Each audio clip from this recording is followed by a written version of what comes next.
दोस्तों मेरा नाम इंजीनियर मोहम्मद अरशद है। आज की हमारी इस वीडियो का टॉपिक है what is active power, reactive power, apparent power and complex power. Active power क्या है, रिएक्टिव पावर क्या है, अपेरेंट पावर क्या है और कम्प्लेक्स पावर क्या है, ये हमारी आज की इस वीडियो का टॉपिक है। दोस्तों वीडियो में आगे बढ़ने से पहले अगर अभी तक आपने मेरे चैनल को सब्सक्राइब नहीं किया है तो चैनल को सब्सक्राइब कर लें और बेल आइकन को जरूर प्रेस कर लें ताकि मेरे बनाए गए लेटेस्ट वीडियो सबसे पहले आपको मिले। अब हम देखते हैं सबसे पहले active power. Active power basically actual power है जो हम अपने लोड को देते हैं या हमारा लोड सर्किट जो एक्चुअल पावर कंज्यूम कर रहा होता है उसे हम एक्टिव पावर कहते हैं। यहाँ हमारे जो लोड हैं वो बेसिकली हमारी मोटर हो सकती है, हमारी लाइट हो सकती है, हमारे ट्रांसफार्मर या जनरेटर वगैरह हो सकते हैं जो हमारे लोड कंसिडर होते हैं। हम एक्टिव पावर को पी से डोनेट करते हैं और इसका यूनिट वॉट है।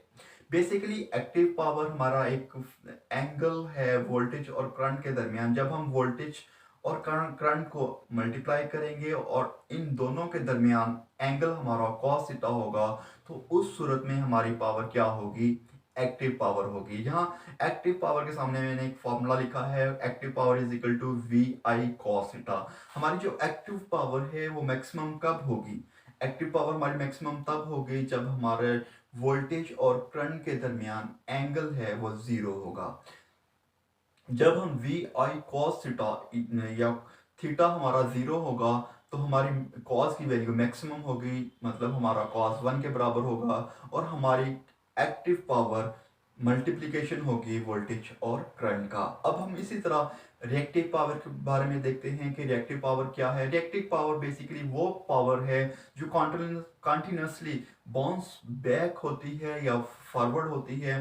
मतलब ये हमारे लोड की तरफ पावर जाती है और वहां से सोर्स से लोड की तरफ जाती है और लोड से बाउंस बैक हो जाती है हमारे सोर्स की तरफ।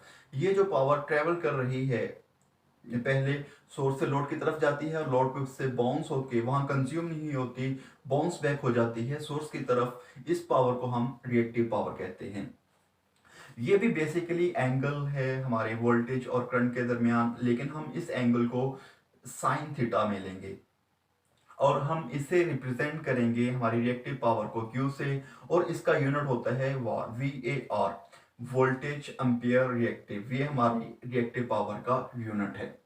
अगर मैं फॉर्मूले की बात करूं तो हमारा रिएक्टिव पावर या क्यू हमारा बराबर होगा VI साइन थीटा के बराबर होगा। हमारी रिएक्टिव पावर मैक्सिमम तब होगी जब हमारी वोल्टेज और करंट के दरमियान एंगल 90 होगा। अगर हमारा एंगल वोल्टेज और करंट के दरमियान 90 हो जाता है तो उस सूरत में हमारा लोड जीरो पावर कंज्यूम करेगा या उसकी एक्चुअल पावर या एक्टिव पावर वो जीरो हो जाएगी और मैक्सिमम पावर रिएक्टिव होगी। यहाँ एंगल 90 होने की सूरत में हम जितनी पावर अपने लोड को देंगे वो बाउंस बैक हो जाएगी या हमारी लोड पे कंजप्शन जीरो हो जाएगी और हमारी पावर जो है वो बाउंस बैक होती रहेगी।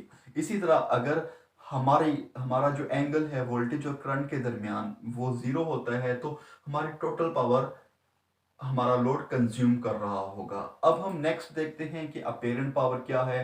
अपेरेंट पावर बेसिकली कॉम्बिनेशन है हमारी एक्टिव और रिएक्टिव पावर का।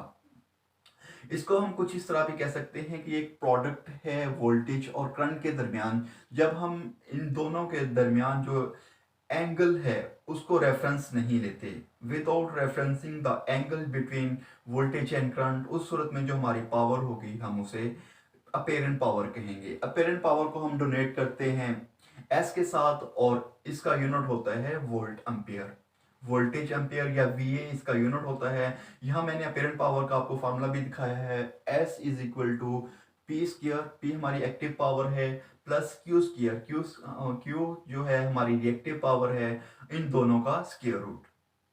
हम P square plus Q square और होल का स्क्वायर रूट लेंगे तो यहाँ हमारी अपेरेंट पावर आ जाएगी। हमारी जो प्रैक्टिकल कंडीशंस हैं उसमें हमारी अपेरेंट पावर ज़्यादा होती है हमेशा एक्टिव और रिएक्टिव पावर से। मतलब हमारी ना ही तो सारी पावर रिएक्टिव होगी और ना ही सारी एक्टिव होगी। इसलिए इस सूरत में हमारी जो अपेरेंट पावर है वो हमेशा एक्टिव और रिएक्टिव पावर दोनों से ज़्यादा होगी। अब हम एक एग्जांपल के थ्रू देखते हैं कि हमारी रिएक्टिव पावर कौन सी है, एक्टिव पावर क्या कौन सी है। मैं एक नॉर्मल एग्जांपल की बात करता हूँ। जब आप कोई लेस का पैकेट लेते हैं तो उसमें चिप्स होते हैं और एयर होती है, लेकिन हम पे कर रहे होते हैं पूरे पैकेट का, मतलब उसके अंदर बहुत सारी एयर है और बहुत सारी चिप्स हैं, या 50% एयर है या 50% चिप्स हैं। तो हम तो पूरे पैकेट का पे कर रहे हैं। यहाँ जो हमारे लेयर्स होंगे, जो हम खा जाएंगे या जिनसे हमें एनर्जी मिलेगी, वो हमारी एक्टिव पावर होगी। और जो खाली पैकेट जिसमें एयर भरी हुई है, वो हमारी रिएक्टिव पावर होगी। इसलिए हम कोशिश करते हैं कि हमारे सिस्टम में मैक्सिमम एक्टिव पावर हो, ताकि हमारी पर यूनिट कास्ट डिक्रीज हो जाए। अब हमने ये तो देख लिया कि एक्टिव पावर क्या है, रिएक्टिव पावर क्या है और अपेरेंट पावर क्या है। लेकिन अब हम एक थर्ड पावर की तरफ जाते हैं, जो कि है कम्प्लेक्स पावर। कम्प्लेक्स पावर भी बेसिकली प्रोडक्ट है वोल्टेज और करंट का, लेकिन यहाँ हम एंगल को, रेफरेंसिंग एंगल को कंसिडर कर रहे हैं। हम अपेरेंट पावर में उनके एंगल को कंसिडर नहीं कर रहे थे वोल्टेज और करंट के दरमियान।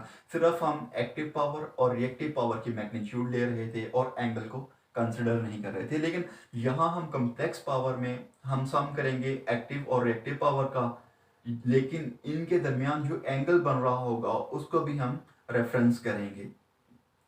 इसको हम डोनेट, कम्प्लेक्स पावर को डोनेट करेंगे एस के साथ, और इसको मेयर करेंगे VAR से, वोल्टेज एम्पियर रिएक्टिव के साथ हम इसे मेयर करेंगे।